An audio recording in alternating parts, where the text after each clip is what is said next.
Hello, hello Facebook Live du mardi 17 novembre, 18h30. Nous sommes en direct ensemble et aujourd'hui, je vais vous parler d'un sujet qui est un peu touchy, ok, qui,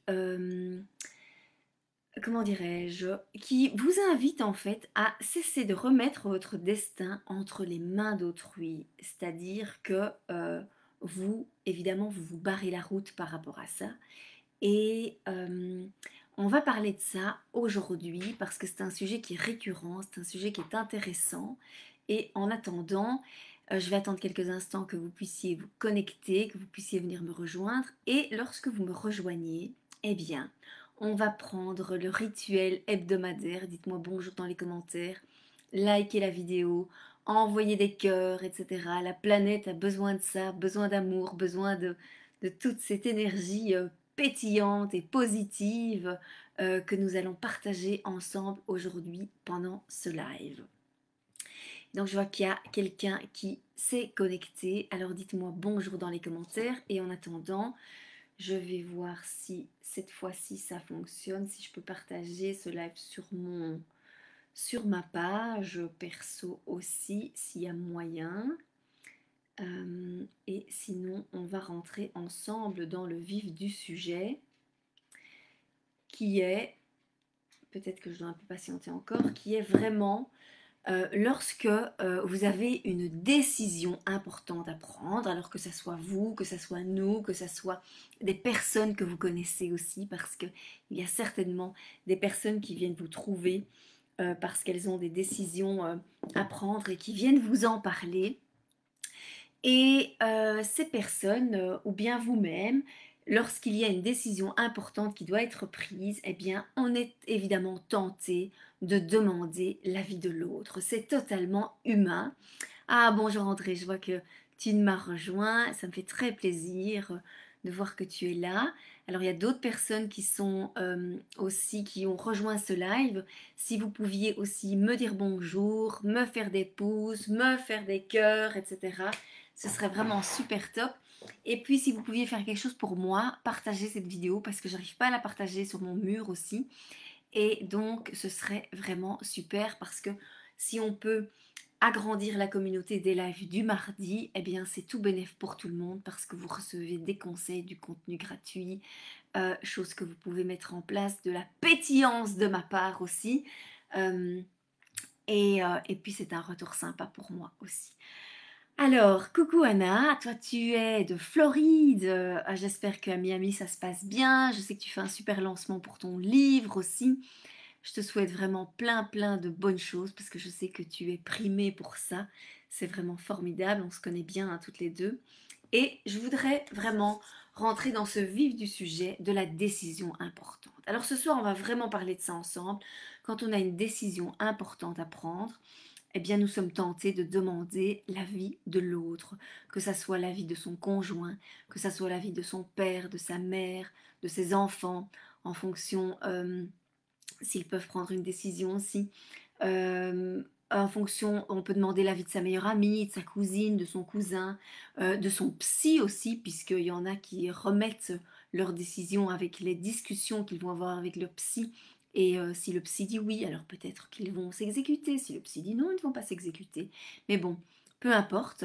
Et le fait de demander l'avis à l'autre, hein, évidemment, ça va nous rassurer, mais c'est un petit peu comme si on n'était pas capable de prendre la décision tout seul. Alors, comme si on n'était pas capable aussi à un moment donné de se dire, voilà, je peux faire fonctionner mon libre arbitre, et puis je peux peser le pour et le contre tout seul, sortir un peu de mes émotions et avoir la tête froide pour pouvoir prendre cette décision. Et évidemment, oula, évidemment, la plupart du temps, eh bien, on va se dire non, mais j'ai besoin de l'avis de l'autre parce que c'est un avis intéressant, etc. Et la raison pour laquelle je voulais vraiment aborder ça ce soir avec vous, le fait d'être tenté de remettre la décision, notre décision, entre les mains des autres, quel est le danger finalement?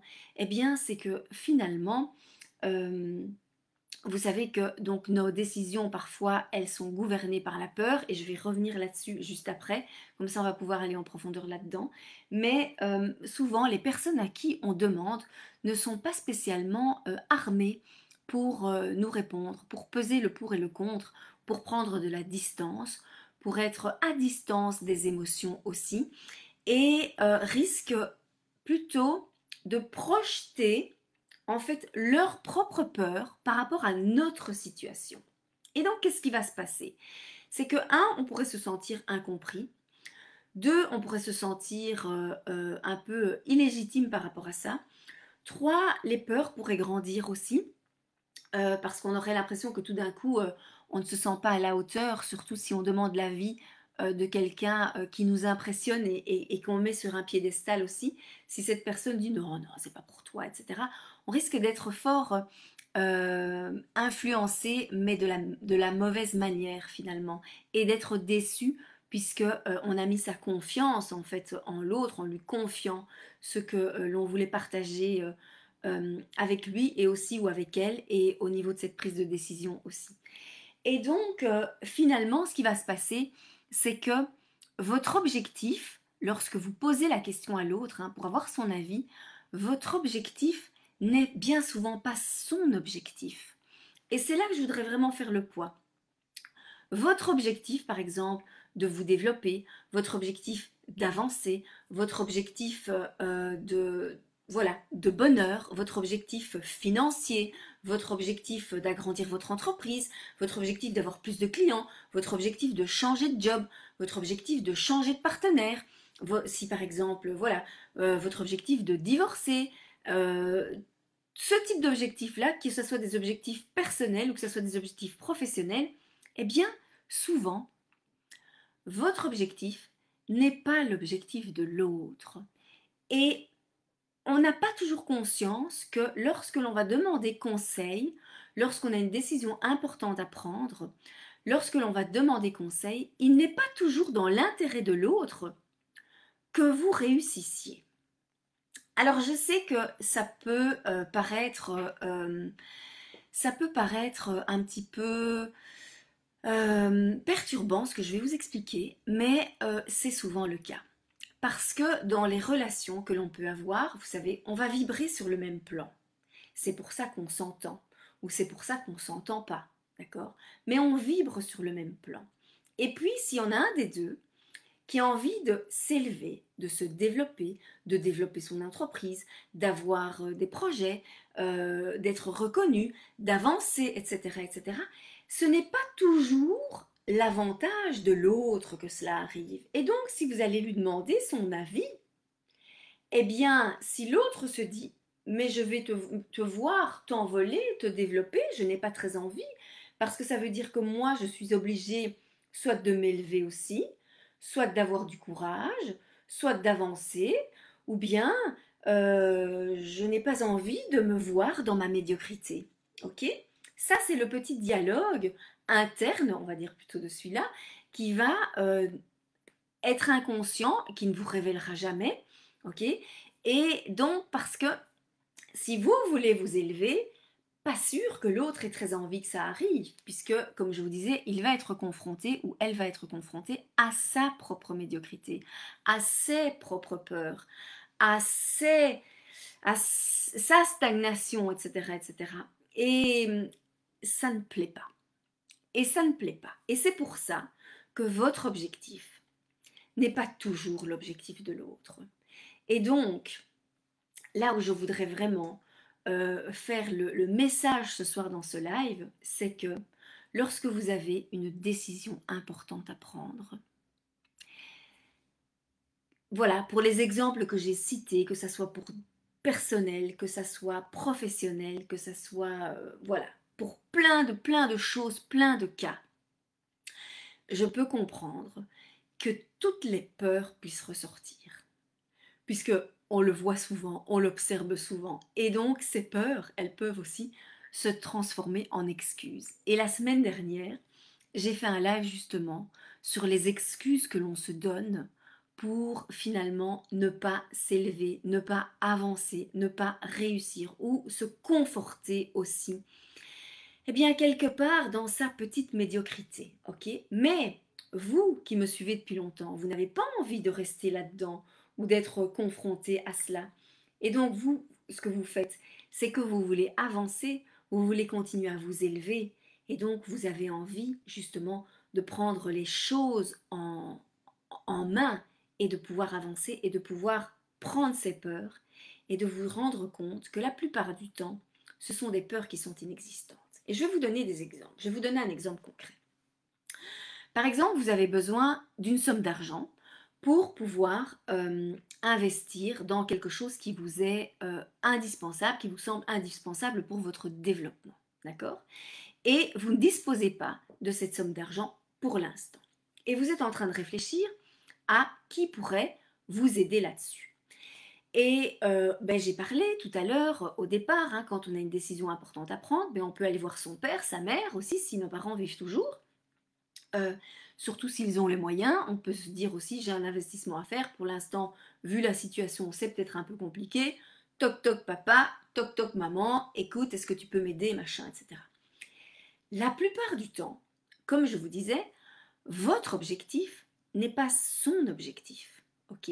Donc, les parents en question, en fonction de l'investissement que vous voulez faire, ne vont certainement pas comprendre puisqu'ils ne sont pas suffisamment à distance et vont voir comment ils vont projeter en fait leurs émotions sur votre situation et dire non, non, ce n'est pas possible, moi je ne ferai pas ça, je ne te suis pas là-dedans. D'accord? Et du coup, vous vous sentez bloqué, vous êtes frustré, vous avez l'impression que ils n'ont pas confiance, qu'ils ne vous suivent pas, qu'ils ne vous aiment pas, etc., etc. Alors, dernière possibilité, c'est plus probable que ce qu'on pense aussi, hein, puisqu'il y a beaucoup d'égoïsme là derrière, il faut un peu ouvrir les yeux là-dessus aussi. Et il y a une autre peur qui pourrait arriver à partir du moment où le parent, le père, la mère en question, ok, ou une autre personne proche, vous dit d'accord, je mets à ta disposition cette somme d'argent. Et la peur qui pourrait vous envahir, c'est oui, mais alors je vais devoir me justifier tout le temps sur mon train de vie, sur l'avancement du projet, sur comment j'investis cet argent, etc., etc. Et l'autre va pouvoir se permettre de me poser des questions de plus en plus personnelles et va pouvoir prendre un rôle finalement euh, de gendarme, va pouvoir prendre un rôle, j'ai rien contre le gendarme, de pouvoir prendre un rôle de manière très intrusive, etc., et poser des questions à toute heure du jour, de la nuit, sans spécialement comprendre votre objectif. Et cette peur-là, elle est bien existante.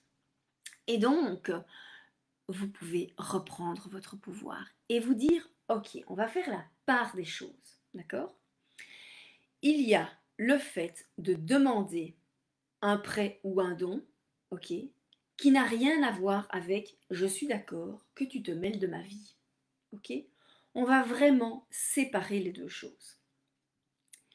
Et donc c'est important de pouvoir identifier les peurs que l'on a à l'intérieur lorsque l'on doit prendre une décision qui est importante pour nous, pour notre développement personnel ou professionnel.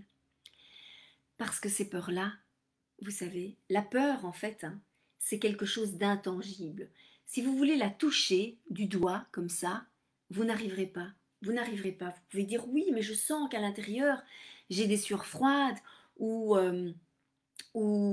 j'ai un nœud dans l'estomac, etc. Mais vos sueurs froides, vous ne pouvez pas les toucher.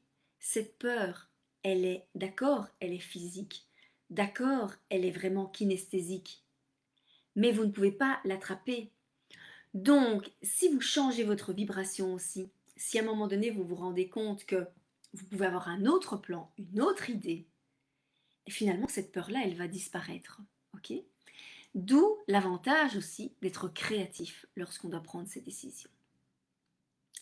Et cette créativité, on peut se dire, ok, si par exemple, je reprends l'exemple de la somme d'argent, vous avez besoin d'une somme d'argent et vous allez vous dire, bon, je peux demander à mon père ou ma mère. Ok, une option. voire une option, deux options. Pas sûr. Ok. Mais il y a des tas d'autres options. Alors, on ne va pas parler de la banque, etc., etc. Mais on peut aussi faire une liste en disant, tiens, si je dois avoir ou récolter une somme d'argent particulière, qu'est-ce que je peux faire pour ça? Ok. Si je dois être créatif ou créative, trouver 10 manières, 20 manières, 30 manières, 40, 50. Et vous allez voir qu'à partir du moment où vous allez vous allez plancher sur le papier ces manières de, par exemple, trouver des possibilités pour faire de l'argent, pour avoir cette somme-là, eh bien votre peur d'aller demander à votre père ou votre mère, s'ils vivent toujours bien sûr, s'ils ont les moyens pour et tout, elle va disparaître parce que l'enjeu sera beaucoup moins grand, voire tout petit. Et donc ça veut dire aussi que vous reprenez le pouvoir. Et je vous invite vraiment à ça. Prenez le pouvoir parce que il n'y a que vous qui pouvez décider finalement de ce que vous allez faire. Et comme je vous dis, vos peurs, pouh, elles peuvent disparaître quand vous décidez que vous prenez le pouvoir. Voilà. C'est le message que je voulais vous faire passer ce soir. Alors, je vois que Anne nous a rejoint. Bonjour Anne. Que Isabelle est là aussi. Que Michel est là aussi. Euh, alors, à part André, c'est féminin aussi ce soir. J'espère que vous allez tous bien. J'espère que j'ai pu éclairer aussi votre lanterne par rapport aux décisions importantes que vous prenez. Je vous assure que vous avez des ressources absolument inestimables à l'intérieur. Et à partir du moment où vous allez isoler vos peurs, eh bien vous allez justement voir beaucoup plus clair. Vous allez sortir du brouillard parce que vous n'allez plus donner le pouvoir aux autres. Parce que ce pouvoir-là, il est entre vos mains. Tant que nous sommes vivants, ok, il y a un dicton qui dit tant qu'il y a de la vie, il y a de l'espoir. Eh bien, tant que nous sommes vivants, nous avons le pouvoir. Nous avons le pouvoir de prendre les choses en main. Nous avons le pouvoir d'avancer. Et c'est votre rôle. Ah, je vois que Roland nous a rejoint aussi. Alors c'est un petit peu plus masculin aussi ce soir. Roland, tu rajoutes les statistiques, tu te rajoutes aux statistiques masculines ce soir. Et moi, j'ai une phrase que j'ai sur mon vision board ici à côté, c'est pour ça que je tourne la tête, et qui dit découvrez votre allié intérieur.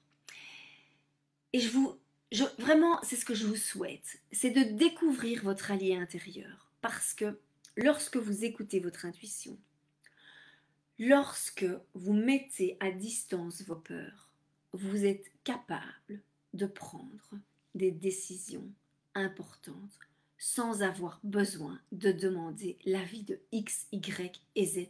Et surtout, la plupart du temps, on va demander cela à des gens qui ne sont pas qualifiés par rapport à ce que l'on recherche. Ok. Et, euh, et donc, pour vous donner un exemple aussi de personnes non qualifiées par rapport à ce qu'on recherche, imaginez que, mesdames en particulier, mais messieurs peut-être, sauf André, parce que lui il s'y connaît super bien, hein, vu que nous on se connaît bien. André, tu verras que l'exemple ne te concerne pas. Vous avez un problème à votre voiture. Votre voiture ne démarre pas. Votre voiture ne démarre pas. Votre mari, votre mec, votre compagnon, vos voisins, personne n'est à la maison. Vous êtes seul quelque part et votre voiture ne démarre pas. Et votre téléphone est plat. Mais il s'avère que vous êtes avec votre meilleure copine dans la voiture et vous lui dites, bah écoute, regardez un peu avec moi et vous allez soulever le capot et vous allez regarder à deux. À part si votre copine, votre amie a fait option mécanique à l'école en humanité, ce qui a quand même peu de chance, je ne suis pas sûre que vous allez être très qualifiées toutes les deux à faire redémarrer cette voiture. Et donc, là où je voulais en venir, c'est de vous assurer que lorsque vous demandez l'avis de quelqu'un, lorsque vous avez une décision importante à prendre, assurez-vous que cette personne soit qualifiée de un, de 2 à distance, et bien compris que votre objectif n'est pas son objectif, que la personne que vous choisissez a tout aussi intérêt que vous réussissiez, et va pouvoir partager le bonheur de votre réussite. Et si ces points-là sont réussis, alors c'est OK. Mais gardez toujours en tête que le pouvoir, vous l'avez en vous, vous êtes votre meilleur allié et que lorsque vous avez confiance, lorsque vous faites ça, tout est possible. Tout est possible. Je vous embrasse et je vous retrouve la semaine prochaine à 18h30. Bye bye!